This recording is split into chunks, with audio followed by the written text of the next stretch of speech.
Marauenses pelo Mundo, segunda temporada, e hoje a gente vai conversar com a Caroline Felipe. Ela é marauense, filha do seu Derli, da Rosane, irmã da Michele, e a gente vai fazer um super voo para os Emirados Árabes Unidos. A gente vai para Dubai. Obrigado a você que acompanha Marauense pelo Mundo aqui pela rádio, nas redes sociais. Lembrando que a loja Triunfante veste os apresentadores, né, Rosana? Tudo bem? Bom dia, boa tarde! Tudo bem, Matesco? Tudo certinho.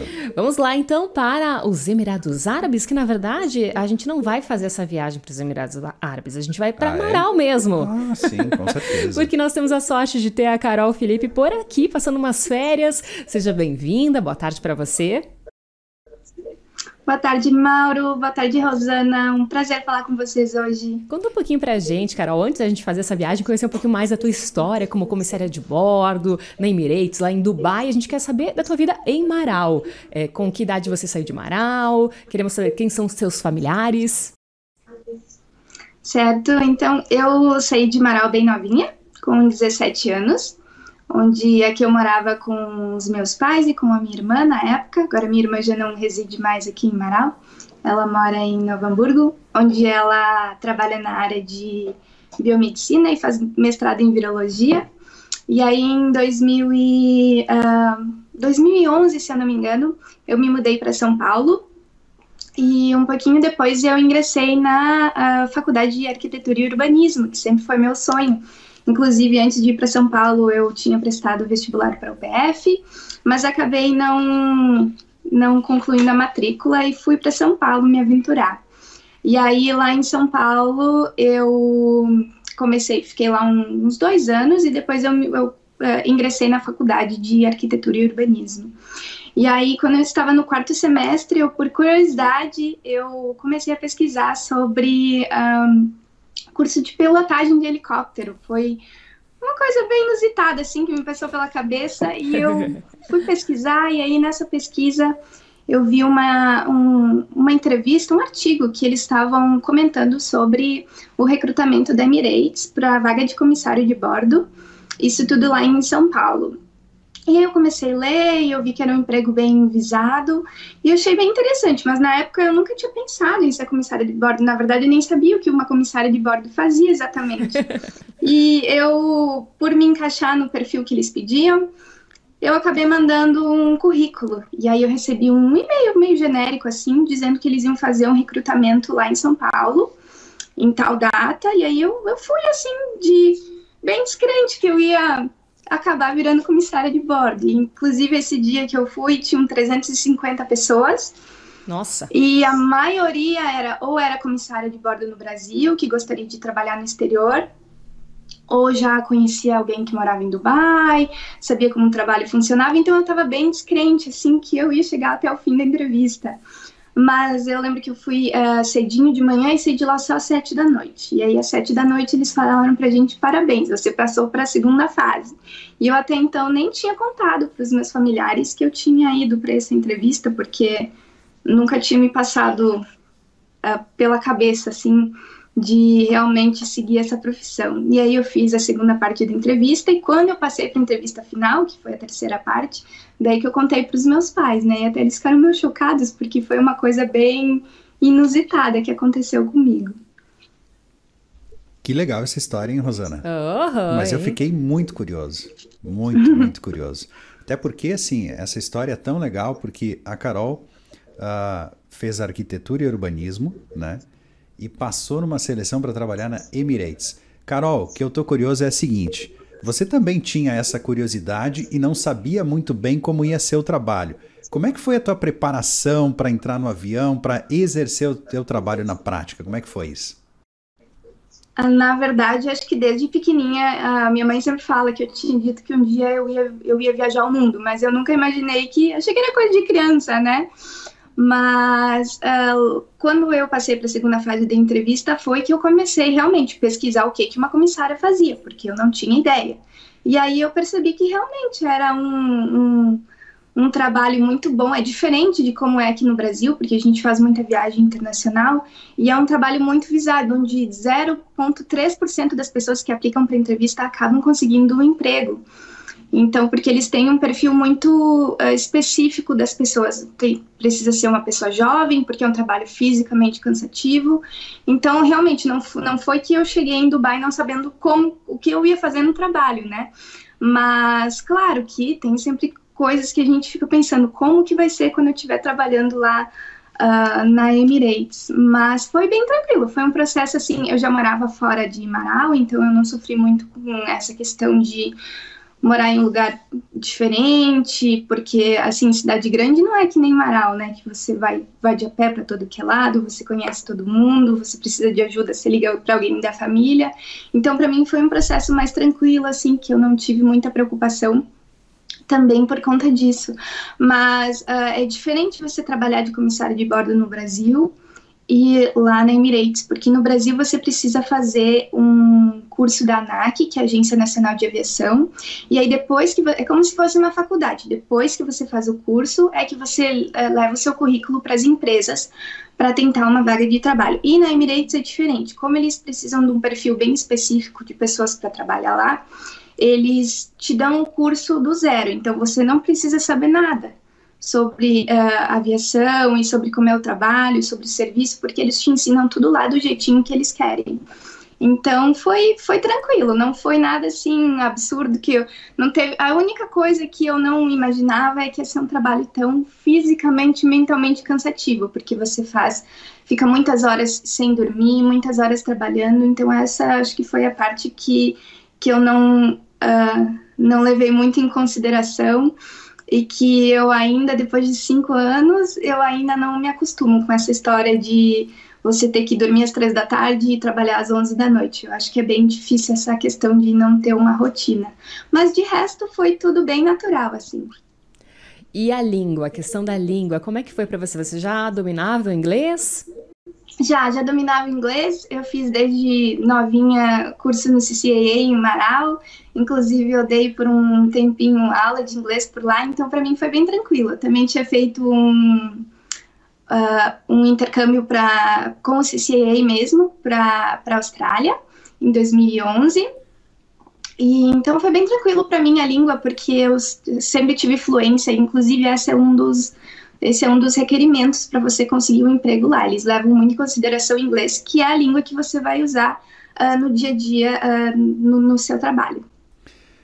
Carol, como é que é o teu dia a dia? Você aguarda uma escala ou tem, por exemplo, assim, um trabalho específico, né? Tipo, Brasil, São Paulo, Dubai. É esse trecho que você faz ou é conforme escala? Como é que funciona? A pergunta que eu mais recebo dos passageiros é: nossa, você sempre faz esse voo? A resposta é não. A gente recebe a gente chama de escala, é como se fosse um calendário, então no finalzinho do mês você recebe os voos que você vai fazer para o próximo mês. Então, a gente faz em média de 8 a 10 viagens, isso antes da pandemia, claro. Mas, em média, a gente fazia de 8 a 10 viagens por mês. E aí, você tem 2 tipos de voo. Você tem o que a gente chama de bate-volta, que são os voos de até 4 horas de duração. A gente vai até o lugar com o passageiro, desembarca todo mundo e depois volta no mesmo dia. E aí tem outro que a gente chama de layover, que é quando os que a gente mais aguarda, porque é onde a gente tem a oportunidade de ficar, geralmente são 24 horas, mas tem alguns lugares que a gente fica 2 ou 3 dias. Então, são o que a gente chama de layover. Você vai, fica um dia e depois volta. Mas a nossa base, todos nós moramos em Dubai. Agora eu tenho curiosidade de saber sobre esses 58 países que você já conheceu. Conta pra gente como é que é isso, conhecer todos esses lugares, deve ser demais. E 58 sem contar os voos que eu conto os que eu realmente conheci, né? Mas tem muitos voos, talvez uns 15 países que eu tenha ido e já tenha voltado no mesmo dia. Então esses eu não conto. Mas eu acho que foi a coisa mais maravilhosa que aconteceu na minha vida. Eu fico muito feliz de talvez ter desistido da arquitetura, que era ainda é uma coisa que eu gosto muito, mas foi uma oportunidade maravilhosa, porque a gente vê o mundo de um jeito tão diferente quando a gente começa a viajar. Acho que vocês já viajaram, vocês também têm um pouco de ideia de como é isso, mas a gente vê tanta coisa diferente, a gente aprende a gostar de comida diferente. Eu tinha muito preconceito, às vezes, com não sei se preconceito é a palavra, mas a gente às vezes não entende muito a cultura dos outros países, e quando você começa a viajar, você abre assim sua cabeça para umas coisas incríveis que às vezes você não tinha nem ideia de que imaginava. Mas nisso também eu vi muita coisa triste, e muitos países assim pobres, a gente imagina que existe desigualdade no mundo, mas não tanto quanto existe. Então tem suas partes boas, mas tem suas partes assim que a gente fica um pouco chateado de ver que tem tanta desigualdade no mundo. Isso que a Carol falou, né, Rosana, é fundamental. Quando você viaja, você abre a sua cabeça, sai do seu mundo, enxerga novas oportunidades, né? Também consegue valorizar, né, Carol, o seu próprio país, né? E Com às certeza. vezes a gente fala assim, às vezes a gente reclama muito, né, do nosso dia a dia, do nosso país, das coisas que estão, às vezes até na nossa cidade, no nosso estado, mas nos outros lugares também tem problemas, né, Carol? Tem, a gente acha que, porque eu tô ganhando em dólar e eu tô no exterior, é tudo maravilha, mas não é bem assim, viu? Acho que é uma ilusão que a gente aprende muito a valorizar a família, a valorizar as pequenas coisas do dia a dia. Por exemplo, para mim uma noite bem dormida de sono e um banho de água quente, para mim hoje em dia me faz feliz. Uma vez talvez não fosse grande coisa, sabe? Então eu acho que essa é a parte mais bela da gente poder viajar o mundo e conhecer outras coisas, porque a gente aprende a valorizar tudo que a gente tem na nossa cidade, na nossa família. Então eu super recomendo. Agora eu tenho curiosidade, assim, vamos tentar fazer um top 5 de países que você visitou e que você mais curtiu a experiência? Será que a gente consegue? Essa é a pergunta mais difícil que você podia me fazer, porque eu acho que, na verdade, não é top 5 o país mais bonito. Eu acho que é tudo uma experiência, assim, onde você tem a comida, a cultura, as pessoas. Então eu acho bem difícil escolher 5 lugares. Eu vou tentar ir pelo que vem na minha mente de primeiro. Eu acho que se eu tivesse que escolher cidades bonitas para viajar, eu escolheria talvez Budapeste, Praga. Budapeste e Praga acho que foram 2 cidades que eu gostei muito de visitar, mas eu acho que as 2 melhores experiências que eu tive foram na Nova Zelândia, que a gente que nasceu no interior, a gente é muito apegado a essas coisas de natureza, então eu achei que a Nova Zelândia é linda, tem muita coisa bonita, muita coisa legal para ver, as pessoas são muito educadas. E outro lugar que me surpreendeu muito foi o Vietnã. Eu tive a oportunidade de conhecer o delta do Mekong, onde teve as guerras do Vietnã, e também a Baía do Halong, que inclusive foi cena para vários filmes. Teve aquele filme do Kong, se eu não me engano. É um lugar muito bonito, onde você tem essas ilhas de calcário, e a gente fez uma viagem num barco de pescadores por meio dessas ilhas, e aí eles fizeram um almoço com uma comida local. Então acho que é mais isso, mais a experiência, não é nem tanto o lugar mais bonito ou que tem mais coisa para fazer. Bacana, acho que respondeu. Acho que sim. Rosana, deixa eu fazer uma pergunta para ela. Se alguém que está ouvindo a gente aqui, está te assistindo, Carol, quisesse arriscar te encontrar num voo, qual seria o voo mais provável de te encontrar da Emirates? 2. Um Kuwait, que é um voo curtinho de 1h20, que a gente tem de Dubai para o Kuwait. Rapidinho, a gente vai e volta no mesmo dia. E 2, costumava ser, mas agora não é mais, seria Cabul, no Afeganistão. A gente tem muitos voos diários com poucos passageiros, mas a gente geralmente levava soldados americanos. Então são os 2 voos que eu mais fiz. Que legal. E se você tivesse que me falar o que a Emirates tem de diferente de outras companhias aéreas? Eu já tive a oportunidade de estar dentro de um avião da Emirates. É algo realmente incrível e até uma experiência diferente de outras. Mas o que é que tem de diferente da Emirates? Como é que é a empresa? Como é que é o avião? Como é que é o serviço? O que você pode falar sobre isso? Eu acho que é bem difícil de comparar com a realidade da aviação no Brasil. até porque o nosso foco nosso perfil em geral da empresa é um pouquinho diferente do que é no Brasil. Você tem mais essa categoria de passageiros que está viajando para aproveitar as férias, então você tem bem mais serviços do que você tem num voo para o Brasil. Por exemplo, num voo de 1h30, você ganha um copo d'água, quem sabe uma bolachinha, né, aqui no Brasil, mas lá a gente serve um prato de comida quente, você tem sucos, você tem refrigerante, você tem bebida alcoólica, chá, café, cobertor, fone de ouvido. Então é bem diferente do produto que a gente vende aqui no Brasil. Mas eu acho que o mais encantador é, com certeza, os aviões, porque eles são muito bonitos. O Mauro teve a oportunidade de viajar com o Emirates, então ele também pode dizer um pouquinho o que ele achou, né? Mas eu tô curioso, sabe? As comissárias também, a gente anda muito elegante, com uniforme, batom, maquiagem, cabelo, então eu acho que isso é um pouquinho diferente do que é aqui no Brasil. Com certeza. Sabe que eu tô curioso, Carol, e sempre fiquei, Rosana, o que tem no segundo andar, porque obviamente eu fui lá no primeiro. O que tem no segundo andar? Eu quero saber o que tem no segundo andar. O andar de baixo a gente tem a classe econômica e no segundo andar a gente tem 2 aviões que a gente opera no momento, que são o Boeing 777, que é um avião só de um deck, a gente chama, só de um nível, onde você tem em torno de 500 passageiros, mas você tem o Airbus 380, que é um avião de 2 andares. No andar de baixo a gente tem a classe econômica e no andar de cima você tem a classe executiva e a primeira classe. Legal, eu estava lá na econômica, Rosana. E tem um bar. Deixa eu contar a melhor parte, que eu acabei esquecendo. A gente tem um bar na parte de trás, perto da cozinha, e bem lá na frente a gente tem 2, a gente chama de shower spa, que é um chuveiro com dedicado 5 minutos de água para cada passageiro da primeira classe exclusiva. O comissário não toma banho lá, não. Que legal. Eu iria tomar banho lá só para ter a experiência de tomar banho no avião, gente. Na próxima, Rosana, eu vou dizer, eu sou amigo da Carol, vocês me deixam subir só para dar uma olhadinha lá em cima no Olha, no que nem andar. Eu nunca tomei um banhozinho lá, viu? Não acredito. Mas podemos perguntar. Não temos. Agora eu quero saber dos perrengues, Matesco. Já pensou? É isso. Balançando, Rosana? Eu quero saber qual foi os maiores perrengues que você já sofreu enquanto você fazia um voo.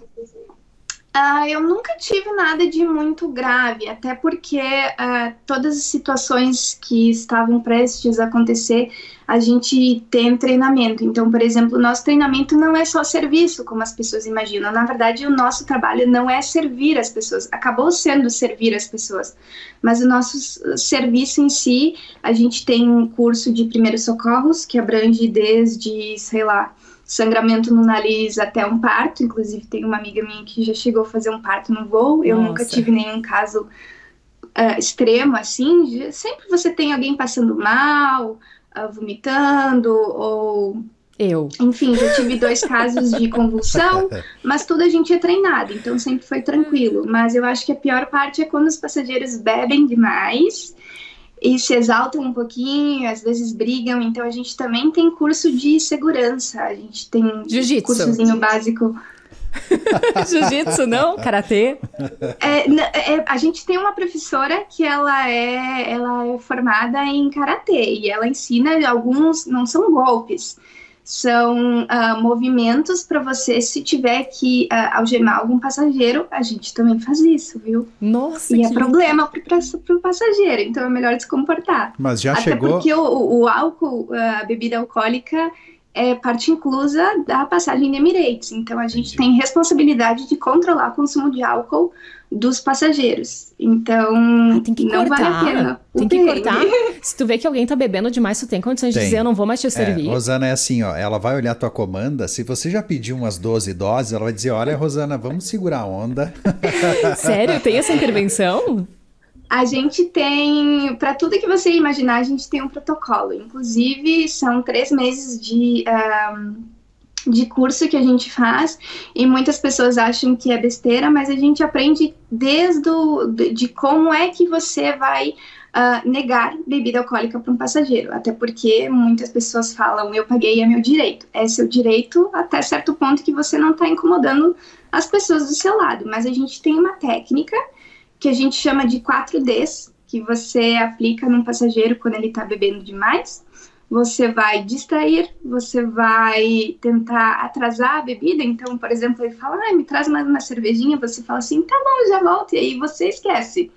E até o ponto de você ter que negar a bebida para uma pessoa, aí, na verdade, é meio sério, porque tudo que acontece no avião, a gente documenta. Porque é muito comum as pessoas quererem entrar com processos para a companhia, às vezes para tentar tirar dinheiro, às vezes realmente porque alguma coisa aconteceu, mas tudo é documentado. E aí tudo tem o seu protocolo e a gente tem que seguir, até porque se você não seguir, a culpa vai ser sua no fim do dia, né? E eles são bem rígidos nessa questão de seguir o que está escrito no manual, né? Então a gente tenta fazer o mais próximo do treinamento possível. Para quem tem medo de avião, hein, Carol? O avião é super seguro para você? Sim, é super seguro. Eu acho que, por mais que tive alguns episódios de turbulência, como os aviões são bem maiores, a gente tem bem menos. Quanto maior o avião, menos turbulência você vai ter. Então, eu acho que eu tive uma ocasião só que eu tive um pouquinho de turbulência. Não cheguei a ficar com medo, mas eu acho que os passageiros têm bastante medo, assim, porque, claro, quando acontece algum acidente, são muitas pessoas lá dentro, então acaba repercutindo, assim, de uma forma bem negativa para as pessoas. Mas eu acho que, na minha opinião, é meio de transporte mais seguro. Você tem de tudo, você tem kit de emergência, se caso... você tem colete salva-vida, você tem oxigênio, a gente tem remédio para todo tipo de situação, a gente é treinado para isso, então eu acho que as pessoas têm um pouquinho de falta de informação, sabe? Mas eu acho que a ideia maior é que quando você tá voando, eu também quando eu tô voando de passageiro, às vezes eu vejo os comissários assim andando e eu fico pensando, alguma coisa deu errado, né? Então você fica um pouco aflito porque você não está no controle da situação. Mas quando eu estou trabalhando, eu fico muito tranquila. Eu, inclusive, tive um problema num dos meus voos, onde a gente teve um vazamento de um líquido tóxico que a gente estava carregando no cargo. E ele acabou vazando para a cabine na decolagem, então tinha um cheiro muito forte, por exemplo, parecia acetona, sabe? Parecia que alguém estava pintando a unha. E aí foi um pouquinho, acho que foi a situação mais agravante que eu tive, porque a gente teve que despejar todo o combustível que a gente tinha colocado na aeronave, então é um gasto bem grande para a companhia também, e um atraso para os passageiros, porque a gente acabou voltando para o aeroporto, mas eu me senti tranquila todo o tempo, porque a gente sabia, né, que assim, se alguma coisa tóxica e inflamável, qualquer faísca, qualquer problema, pode acontecer um acidente ali de proporções enormes, mas eu me senti muito tranquila porque você sabe que você tem o teu equipamento disponível e que você é treinado para salvar a vida das pessoas e a sua, inclusive. Então, eu acho que sempre foi muito tranquilo para mim, eu nunca tive medo. Legal. Rosana, vamos falar sobre Dubai? Eu quero saber sobre o dia a dia, sobre como é morar em Dubai. E eu queria que a Carol contasse pra gente, porque a história é incrível, né? Eu já conheço, mas eu acho que a gente ouvir dela vai ser bem legal. A história de Dubai, né, Carol, é incrível. A história da construção da cidade, sem falar em tudo que a própria Dubai oferece hoje para o morador e para o turista. Conta um pouquinho pra gente sobre como é o lugar onde você mora hoje. Isso, eu digo que Dubai é a cidade em eterna construção, porque toda semana você tem alguma coisa nova abrindo. É uma cidade que eles tiveram independência, cidade não, os Emirados Árabes, eles tiveram independência do Reino Unido em 1971, logo ali atrás, né? E Dubai, especificamente, foi uma cidade que cresceu muito rápido. E, claro, você não tem como comparar com, por exemplo, o Brasil, porque o PIB deles é muito maior. Mas a história foram 7 emires, que são esses chefes de Estado que se juntaram nesses 7 emirados, e eles conseguiram a independência do Reino Unido em 1971, e eles formaram os Emirados Árabes Unidos. Até muita gente não tem noção, mas é um sistema de monarquia, mas eles têm, entre esses 7 emires, eles têm um sistema de presidencialismo. E aí muita gente pergunta como é a política lá. A gente é muito contente porque as leis funcionam, o país é muito limpo, as pessoas são educadas, E eu acho que é bem diferente. A coisa que eu mais sinto diferença, assim, do Brasil é essa questão de segurança. A maioria das pessoas não tranca a porta da casa, você não tem medo de sair na rua sendo mulher, saindo de noite, então é a coisa que eu mais gosto. Mas a cidade é muito limpa, muito bonita, e acho que todo mundo que vai para lá fica realmente chocado com as maravilhas que eles constroem por lá. Eu, amante da arquitetura, fico muito feliz de morar por lá, porque é assim, é uma maravilha para os olhos da gente. Mas a cidade é muito organizada e tem muita coisa para fazer. Você tem praia, você tem shopping, você tem restaurantes maravilhosos. E o interessante de Dubai é que você tem somente 40% da população de lá é realmente emiradense. A maioria, 70%, 60%, são expatriados como eu, que vão para lá para morar, para arranjar um emprego. Então, é um lugar que tem uma cultura muito diversificada, apesar da cidade funcionar de acordo com... eu diria que segue mais ou menos o ritmo das pessoas da religião islâmica. Até uma coisa que é interessante lá, o final de semana não é sábado e domingo, final de semana é na sexta-feira e no sábado, porque eles seguem o calendário islã, diferente do nosso calendário cristão. Então, foi algumas coisas que a cidade funciona no dia a dia de acordo com a religião deles. Eles rezam a pessoa islã, ela reza 5 vezes por dia, então geralmente você tem essas pausas durante o dia onde eles vão rezar, e aí tem todo o mês do Ramadã também, que é um mês que eu costumo comparar com o mês da Páscoa. Eles fazem um mês de... eles tentam, digamos assim, ter assim, esse ato de generosidade com as pessoas. Então, por um mês, eles vão seguir o jejum do nascer até o pôr do sol. Então, esse mês, eu acho que é o mês que foi mais diferente para mim, porque eu não imaginava que isso acontecia em algum lugar do mundo, sabe? A gente tem ideia das coisas, mas a gente não tem essa experiência de como é que funciona. Então, tem esse mês que todo ano varia, porque o calendário deles é baseado nas luas. Então, nesse mês, você é proibido de beber água e comer durante o dia, pelo fato de você respeitar quem está jejuando nesse mês. Então, a cidade muito gira em torno dessa coisa da religião, mas também eles têm muitas culturas diferentes. Eles têm essa ideia de querer ser a nova Nova York. Todo mundo vai ir para Dubai um dia. Então, eu acho muito, muito interessante como a cidade se organiza, assim. Agora, vamos aproveitar, né, que você sabe tudo de Dubai e vamos trazer aqui os principais ícones da cidade para quem vai turistar por aí. A primeira coisa que você vai ver quando descer de avião vai ser o Burj Khalifa, então vai ser a primeira coisa que você vai querer ir visitar. Tanto de subir lá no alto para ver a cidade de lá de cima ou olhar de baixo já é o suficiente. E aí, ao redor do Burj Khalifa, você tem o maior shopping do mundo, que é o Dubai Mall. Também dá para fazer tudo no mesmo dia. Tem outros lugares bem bonitos, que tem a vista para o Burj Al Arab, que a gente chama de souk. Souk é um mercado antigo, onde eles vendem especiarias, vendem lenços, vendem incensos, vendem perfumes. Então tem essa região bem bonita ali perto do Burj Al Arab, que é aquele prédio meio redondinho, assim, azul, perto da praia, é um lugar muito bonito. Mas eu acho que o lugar mais incrível de si, com certeza, é o souk antigo, onde fica o mercado do ouro e o mercado das especiarias. Lá você encontra todas as especiarias que você imaginar. Muito bom para comprar presentes, lenços. E também você tem o mercado do ouro, que você chega lá e você fica abestado, porque é muita coisa de ouro vendendo assim na rua. E eu acho que é um lugar muito legal de ir você experimentar a culinária local, que é bem diferente da nossa. Eu demorei um pouquinho para me acostumar, porque gaúcho come carne com sal e pronto, né? E lá eles comem bastante coisa com especiaria, então é bem apimentado. Inclusive o chá de lá, a minha mãe gosta de chamar de chafé, porque é um chá onde eles misturam cardamomo, cravo, canela. Então, minha mãe disse que não é nem um café aquilo, é um chafé, né?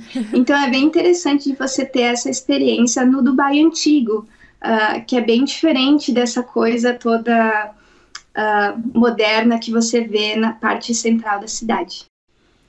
Legal. Carol, antes da gente encerrar, eu queria saber se a pandemia mudou muito a tua rotina de trabalho. Mudou muito. Inclusive, agora eu tirei umas férias, consegui vir para Marau, ficar um bom tempinho, porque geralmente as minhas férias são de, no máximo, 20 dias. Eu, por conta da pandemia, consegui umas férias prolongadas para vim ver minha família. Minha irmã também se formou recentemente, eu tive outros problemas familiares, então eu consegui vir agora, até porque desde o ano passado eu lembro que a minha mãe estava lá comigo. Minha mãe tinha ido em março para Dubai para ficar um mês comigo, e aí eu lembro que eu fui fazer uma viagem, inclusive, para o Kuwait. Eu pousei às 10 da noite e teve essa mensagem dizendo que eles iam cancelar os voos em 3 dias. Então eu cheguei em casa e eu falei: mãe, a gente vai ter que fazer a mala porque você vai ter que voltar para casa. E aí, depois que ela voltou aqui para Marau, a gente ficou 3 meses, assim, realmente de quarentena, sem trabalhar. Fiquei exatamente 110 dias sem ter nenhum voo. Então foi bem difícil para a companhia ali no começo, porque a gente não podia sair de casa. Eu acho que eu tive uma noção bem diferente do que foi a pandemia, do que vocês tiveram por aqui, tanto pelo meu trabalho, quanto pelo jeito como Dubai encarou essa Covid. A gente precisava ali nesses primeiro mês e meio, a gente precisava de autorização para sair, inclusive para ir no mercado. A gente tinha um limite de 2 vezes semanais para poder sair na rua. Então, toda vez que você ia sair de casa, você precisava entrar no site do governo e pedir uma autorização para você sair na rua, porque se caso a polícia te parasse, você era multado. Então, foi bem difícil, assim, no começo, porque a gente era acostumado a estar sempre voando e visitando outros países, e aí a gente ficou 3 meses em casa, assim, sem fazer nada não, a gente sempre acha o que fazer, mas foi bem difícil ali no começo, até porque eu acho que o nosso setor de aviação foi bem prejudicado por conta da Covid, e a gente não se recuperou 100%. A empresa teve que demitir muito funcionário, inclusive teve que optar por exemplo, férias não remuneradas para os seus empregados para poder continuar para não precisar demitir mais gente, né? Mas foi bem inusitado para mim, que era acostumada a fazer tantas viagens por mês. Agora, Carol, quais são seus planos para o futuro? Olha, eu era uma pessoa que eu sempre gostava de me planejar muito o que eu ia fazer amanhã, o que eu ia fazer daqui 1 hora, mas eu acho que com esse emprego eu aprendi a realmente aproveitar o momento. Enquanto você está feliz no seu emprego, aproveita, porque você não sabe o dia da manhã. E no momento eu estou muito feliz onde eu estou, e é isso aí. Por enquanto eu, talvez no futuro, voltar com a minha faculdade de arquitetura e urbanismo, mas aí eu já não tenho muitos planos. Legal, Carol. Deixa seu recado para sua família, para o Derli, para a Rosane, para a Michele, para todos os teus amigos, as pessoas que te ouviram a tua história aqui, para quem está te acompanhando no vídeo, deixa teu recado aí. Eu só queria mandar um abraço para todo mundo. Eu sei que eu não falo muito com as pessoas, principalmente aqui de Marau, mas é que já fazem 10 anos que eu moro fora, então a gente acaba não tendo muito contato, não tendo muito o que conversar, sabe? Mas eu só queria agradecer muito sempre a minha família, que sempre me apoiou nas minhas decisões, que às vezes pareciam um pouquinho malucas de começo, mas eu acho que tudo valeu a pena. E só deixar um abraço grande para minha família e para quem me deseja bem. E eu desejo tudo em dobro para as pessoas. E é isso aí, muito bom em compartilhar um pouquinho da minha história. E espero ter deixado um pouquinho de, digamos, inspiração para quem também tem vontade de sair do país. Eu indico, é maravilhoso, vale a pena. A gente sofre no começo um pouquinho, mas tudo se ajeita. E também para quem gostaria de talvez trabalhar na área da aviação. Tá aí, várias dicas. A gente adorou esse bate-papo, né, Mauro? Com certeza, Caroline Felipe, 27 anos, ela que é marauense, hoje mora em Dubai, trabalha na Emirates e tem aí 58 países no seu mapa, aí marcadinhos, pintadinhos, que já visitou. Muito legal. Que legal, né? Carol, obrigado pela atenção, por ter aceitado o convite para participar aqui do bate-papo desde o início, né? A gente... não é fácil, né? Não é fácil, né, Rosana, a gente agendar as entrevistas, porque assim, o pessoal corre bastante, tem muito compromisso, muitas vezes tem o fuso horário. Seja bem-vindo a Marau, sei que você está por aí ainda, né? Se puder, venha nos visitar, conhecer a Rosana, que você não conhece ainda, né? Eu não conheço a Rosana. A Rosana eu vou te visitar, sim. Legal. E a gente deseja para você, Carol, muito sucesso, que você tenha saúde e que você possa realizar todos os teus sonhos. Um abração. Obrigado. Valeu. Um abraço. Obrigada.